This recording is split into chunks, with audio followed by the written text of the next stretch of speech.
Halo adik-adik semuanya, bagaimana kabarnya hari ini?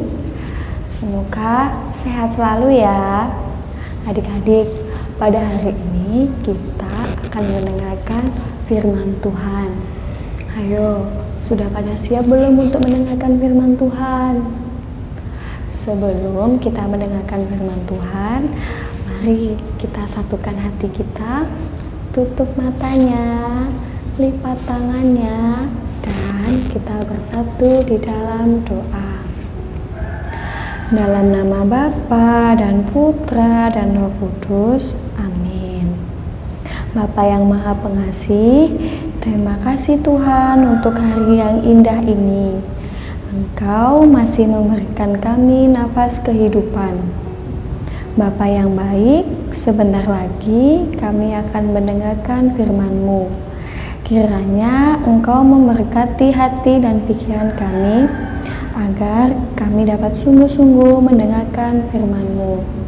Terima kasih Tuhan, amin.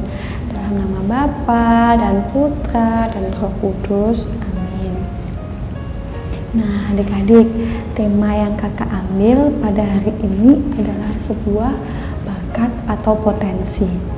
Adik-adik dapat membuka di Alkitab pada Injil Matius bab 25 ayat 14 sampai 30.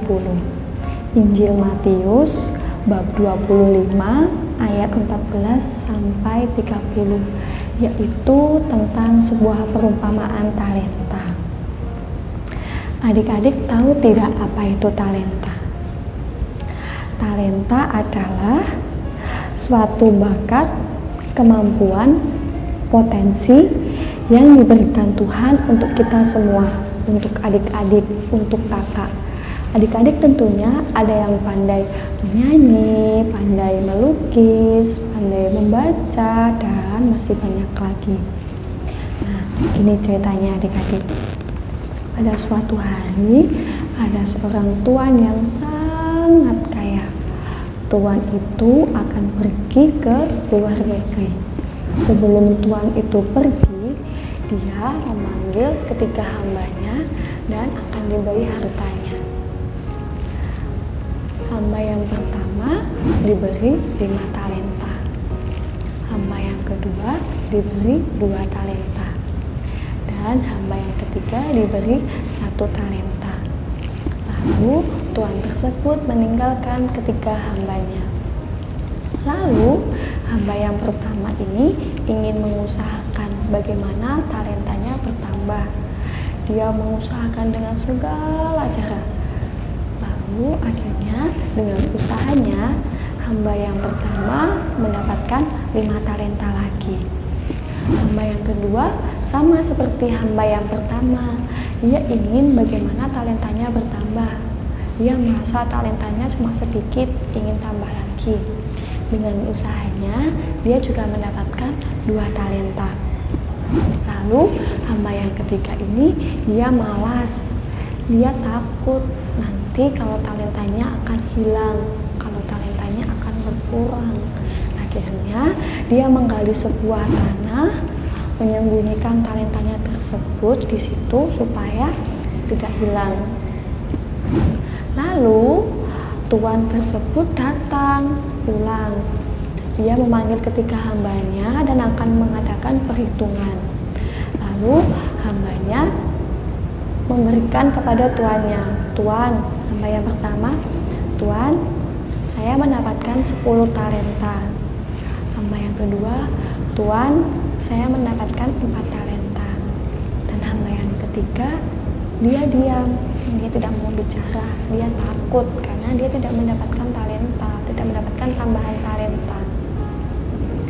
Lalu Tuan merasa bangga kepada kedua hambanya tersebut. Mereka diberi hadiah, mereka dipuji. Lalu apa yang terjadi dengan hamba yang ketiga? Tuan sangat marah dengan hamba yang ketiga karena malas, karena dia nggak mau mengembangkan talentanya.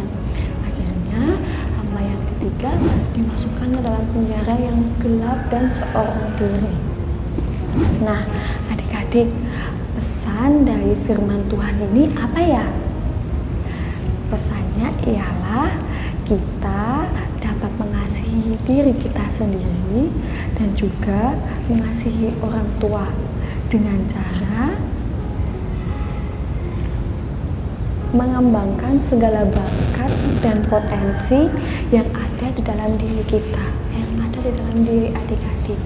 Misalnya adik-adik diberi kemampuan menyanyi, adik-adik harus mengembangkan bakat adik-adik tersebut agar suatu saat ada kontes menyanyi, ada lomba menyanyi, adik-adik bisa mengikutinya, lalu adik-adik bisa menang lomba. Jadi adik-adik bisa membanggakan kedua orang tua adik-adik. Itulah adik-adik cerita yang dapat kakak sampaikan. Kakak harap adik-adik selalu mengingatnya ya. Jangan lupa kita harus bersyukur dan mengasihi diri kita, karena Tuhan akan menyayangi orang yang mau mengasihi dirinya sendiri. Sekian dari kakak. Dadah.